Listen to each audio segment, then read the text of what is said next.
नमस्कार दोस्तों, बातचीत के एक और एपिसोड के अंदर आपका स्वागत है।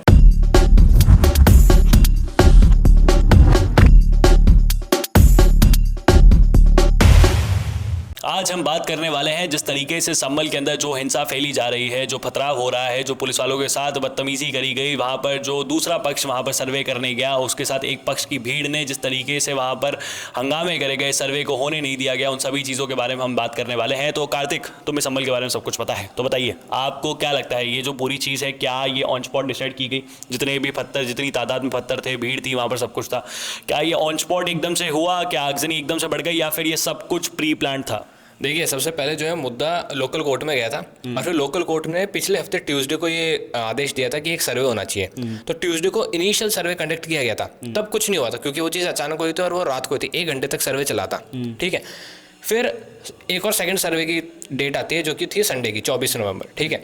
उस वक्त जब सर्वे टीम अंदर जाती है तब अचानक से बात बाहर आती है कि भाई सर्वे टीम अंदर आ चुकी है और कहीं ना कहीं से फेक न्यूज़ प्रॉम्प्ट होनी शुरू होती है क्योंकि क्षेत्र के अंदर जो है एक मुस्लिम कम्युनिटी ज़्यादा रहती है, इसलिए वहाँ पर वो चीज़ फेक न्यूज़ प्रॉम्प्ट होने लगी कि भाई जो टीम अंदर गई है वो अंदर कुछ ना कुछ छेड़छाड़ करने वाली है। लेकिन जो टीम अंदर गई थी वो सिर्फ और सिर्फ सर्वे करने गई थी और वो सर्वे का आदेश जो है लोकल कोर्ट ने ही दिया था।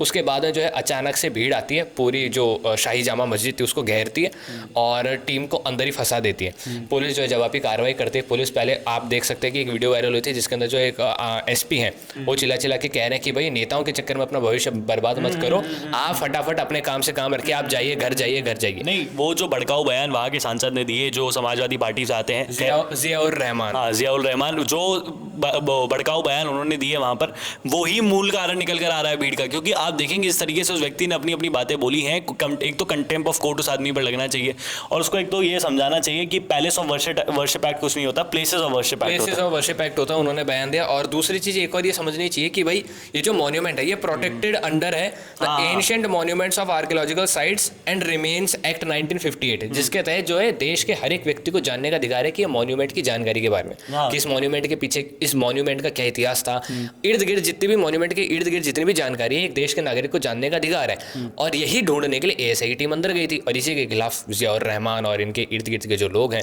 वो ये बिल्कुल बात सही निकल के सामने आ रही है कि अगर ये मॉन्यूमेंट एएसआई के अंडर है, पहले तो वहाँ पर नमाज कैसे पढ़ी जा रही है? बिल्कुल, क्योंकि जैसे ताजमहल भी एएसआई के अंडर है, कुतुब मीनार भी एएसआई के अंडर है, वहाँ पर तो नहीं पढ़ी जा रही।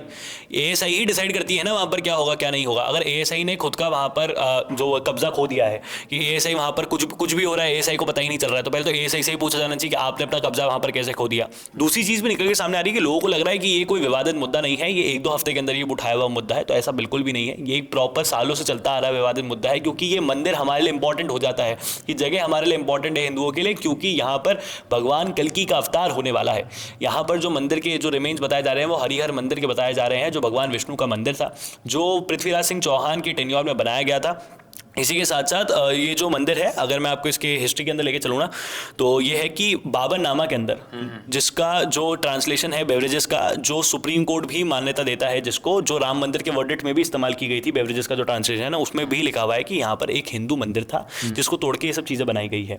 इसके साथ साथ आयना अकबरी जो अबू फजल ने लिखी है, अकबर के ही कोर्ट के अंदर आदमी था और आयना अकबरी को मानी जाती है कि अकबर की बायोग्राफी है, उसके अंदर भी सेम चीज़ लिखी हुई है कि यहाँ पर एक हिंदू मंदिर था और इसको हटाकर ही यहाँ पर मस्जिद बनाई गई है। बिल्कुल बिल्कुल। और उसको 1526 में तोड़ दिया गया था और फिर मुस्लिम्स को अलाउ कर दिया गया था कि आप यहाँ पर आइए, प्रेयर की अपनी चीज़ें प्रैक्टिस कीजिए, ये सब था। और ये बिल्कुल देखिए, ये मंदिर ज़रूरी हो जाता है, ये लड़ाई हक की ही है। और बेसिकली चीज़ें क्या है भाई, पक्ष क्यों डर रहा है, दूसरा पक्ष क्यों डर रहा है? क्या वहाँ पर कोई गलत है? क्या वहाँ पे प्लांट कर दी जाएगी? क्या वहाँ पर क्या 500 साल पुराने स्ट्रक्चर्स को एकदम से क्रिएट कर दिया जाएगा? ऐसा कुछ नहीं है। रिमेन्स निकलेंगे, अगर चीज़ें निकलती हैं तो वो मंदिर बन जाएगा, नहीं तो जैसे मस्जिद है मस्जिद रहेगी। पथराव करने के क्या कारण थे? वो जो सांसद है उनके ऊपर तो कार्रवाई होनी ही चाहिए। और जिस तरीके से ये जो चीज़ें सामने निकल के सामने आई है, ये मेरे को तो यही लगता है कि ये बिल्कुल ही गलत है और जो सरकार का इस पर रुख है। और मैं यही कहूँगा कि सुप्रीम कोर्ट को भी इसके अंदर सुओ मोटो कांग्रेसन लेना चाहिए और सबको एकदम प्रॉपर तरीके से, पब्लिक को एकदम नजर में रखते हुए सारी चीजें पारदर्शिता से ही निकल के सामने आनी चाहिए। और विनम्र, मैं एक और चीज आपसे क्लियर करना चाहूंगा, कुछ बुद्धिजीवी हमारे देश में ये कह रहे हैं कि भाई बड़े बड़े जो केसेस होते हैं कोर्ट में पेंडिंग रहते हैं, लेकिन लोकल कोर्ट ने ये जो मुद्दा है एक दिन में कैसे कर दिया, इसके बारे में आप थोड़ा जानकारी दीजिए। इसके अंदर ये है ना कि जैसे एक तो कोर्ट की प्रोसीजिंग इन लोगों को जाननी चाहिए कि सिविल कोर्ट के अंदर कोई भी चीज़ अगर दाखिल होती है तो अगर 12 बजे से पहले अगर वहाँ पर वो लग चुका है कि भाई हमें इस पे सुनवाई करवानी है तो 2 बजे के लगभग सुनवाई हो जाती है। अब कोर्ट को लगा कि भाई केस के अंदर मुद्दा है, केस के अंदर दम है, तो लगा दो, करवा दो सर्वे, करवा दिया सर्वे, क्या दिक्कत है इस पे? तो हमें कुछ एक तो लो पहले ये कि भाई कोर्ट धीरे काम करता है। जिंदगी में पहली बार अगर कोर्ट ने सही तरीके से काम कर दिया तो इनको लग गया अरे अरे नहीं काम कैसे हो गया, ये तो गलत काम करा गया है, ऐसा होना ही नहीं चाहिए, तो बिल्कुल गलत चीज़ है।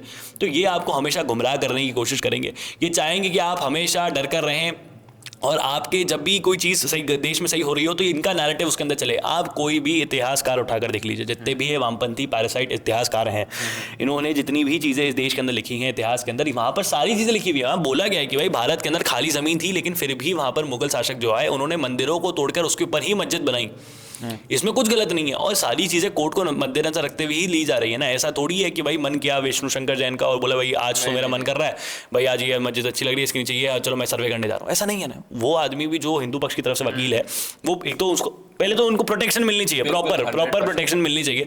और जिस तरीके से चीज़ें सामने निकल कर आ रही है, मुझे तो यही लगता है प्रॉपर्ली कि कोर्ट को अपनी कार्रवाई करनी चाहिए। और जितने भी लोग हैं जो हिंसा के अंदर शामिल थे, पहले तो वहाँ पर गोलियाँ चली, कट्टों की गोलियाँ चली, वो जो 4 लोगों की मृत्यु हुई है, पुलिस का साफ कहना है कि भैया ये जितनी भी 4 लोगों की मृत्यु हुई है इनके अंदर जो गोलियां लगी है वो कट्टों वाली गोलियां हैं। कट्टों की गोलियां लगी है, पुलिस की कोई गोलियां नहीं लगी, ऐसा पुलिस का कहना है। लेकिन दूसरे पक्ष का कहना है कि भाई जो पुलिस ने इन लोगों को गोली मारी। अब पहले तो ये चीज़ जानकारी निकलनी चाहिए कि कट्टे, भाई सबको पता है यूपी में कट्टे बहुत अच्छे तरीके से सर्कुलेट होते हैं, ये कट्टे माफिया को पकड़ो, बहुत सारी चीज़ें निकल कर सामने आ रही है एकदम से। वो पता आ कहाँ से रहे, प्रॉपर जांच होनी चाहिए इस पर, प्रॉपर तरीके से। योगी आदित्यनाथ, आपने अगर वीडियो देखी होगी तो अचानक से इतने सारी ईंटें, इतने सारे पत्थर पुलिस पे बरस रहे हैं, जैसे कोई कम से कम 1-2 दिन पहले से तैयारी करके रख रही है, पहले से जो है प्लानिंग हो रही है। जैसे अपन पार्टीज करते हैं ना, तो पार्टी से आपने देखा होगा कि कुछ सामान होता है जो अपन पहले से ला के रख लेते हैं कि एंड टाइम पे जरूरत उसकी कमी ना हो।